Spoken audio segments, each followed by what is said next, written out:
Weather phenomena are what we usually observe in our daily lives. However, hardly anyone pays attention to it. Today, let's test our friends' knowledge through the IELTS speaking topic nature. So the first question for you is, do you prefer hot or cold weather? Personally, I gravitate towards cold weather more. It's simply because I don't like hot weather, especially when it gets sticky, because it makes me feel uncomfortable. In fact, I take many showers a day during summer just to escape the blazing heat. The next question is, are you in the habit of checking the weather? I don't usually update myself on weather conditions. A carefree person like me often tends to be spontaneous, ready to adjust to unforeseeable weather fluctuations. I remember one time I sat as if I was chained to a table in a local coffee shop because it rained too heavily. I didn't get home until it was 9 p.m. Would you like to visit other countries that have different climates from where you live? Honestly, it is not my preference to visit areas whose climates are not similar to my city. I am extremely sensitive, especially to changing weather conditions. Therefore, although different weather conditions offer me a novel experience, I still wouldn't dare to trade it with my health. Now let's move on to part 2 of the speaking test. Here is your cue card. Describe a place in your city you have been to where you can see the wildlife, like animals, birds, or insects. You should say where it is, when you went there, what wildlife you can see there, and explain how you feel about that place. You will have 2 minutes to talk about your topic. Your 2 minutes start now. I would like to introduce to you a place in my area that is filled with wildlife. Generally, I am not interested in wildlife. I think because I have always taken nature for granted. However, after all the hustle and bustle of an urban life, I realized the need for a haven from the hurry of the city. A place that satisfies this, allowing me to chill and relax, is Greenfield Farmstay. Nestled in the rural Hualong commune, the place offers breathtaking natural landscapes, a stark contrast to the noise of the city. If I'm not mistaken, I visited the place during my previous summer holiday with my family. As we arrived, we were welcomed by the gentle cool breeze that carried the scent of fresh grass and blooming flowers. The atmosphere was incredibly tranquil, with birds chirping, leaves rustling, and winds whistling.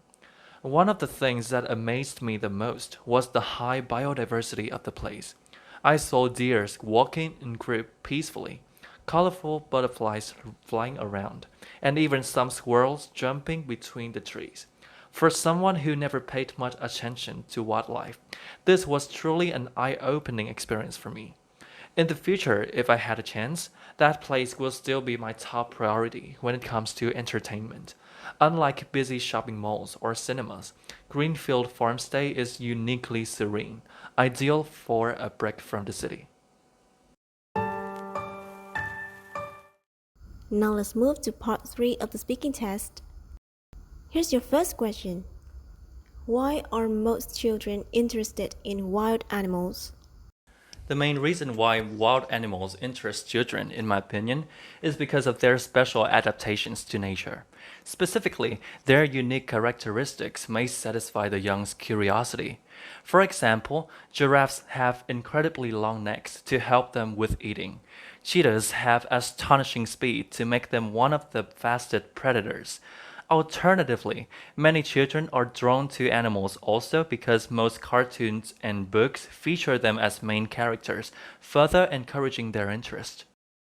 Should parents take their children to the zoo to see wild animals? Absolutely, in my opinion, visiting the zoo with parents will enable children to gain a deeper knowledge about nature. By seeing wildlife animals in real life, they can have hands-on experience about different animals and their characteristics. Additionally, going to the zoo will allow more quality time among family members, helping them strengthen their relationships by sharing interesting facts and information about various species.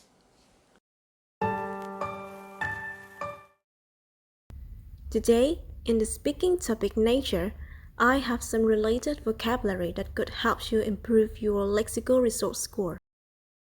The first word today is an adjective, sticky. This word has many different meanings, but in this situation, it means a type of weather. When air has a lot of moisture in it and feels unpleasantly hot, you can use the word sticky to describe it, or to describe the weather where the air is sticky. Next is blazing. This is also an adjective that describes the very hot and bright weather. For example, we were mostly suntanned by the blazing heat that day. The next word is unforeseeable. We can use this word when we want to describe a situation or an event which cannot be known about or guessed before it happens. For example, we can't understand her. Everything she does is unforeseeable. Biodiversity is a noun.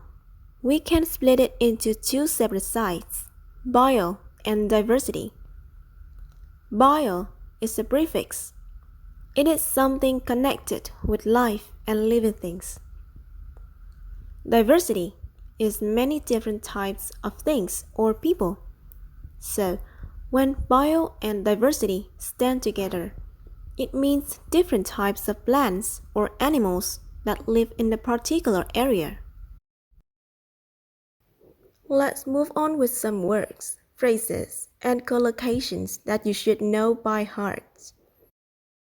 Nestle in is usually used for places. It means lie or be situated in a half-hidden position. If you want to describe a particular address of a place, use nestle in somewhere instead of it is in somewhere. It is a better way to answer any question about places. Gravitate toward is a phrasal verb. You can use this phrase instead of I like when you want to express that you are attracted to something or someone. For example, instead of I like coffee more than tea, you can say I gravitate toward coffee more than tea. The next one is the phrase take something for granted. You can use this phrase when you want to mention something that you never think about or believe it is normal. For example, I do so much for him and he just takes me for granted. Hustle and bustle. This is a noun meaning the noise and activity, which is usually from crowded places or cities. For example, we want to get away from the hustle and bustle from the city. Those are vocabulary in our speaking practice too, topic nature. If you have any problem with any strange word or phrase, don't hesitate to leave a question in the comment below. We will answer as soon as possible. Remember to click the subscribe button and the bell next to it, so you will get the notification whenever we post a new video. Thanks for watching, and see you later!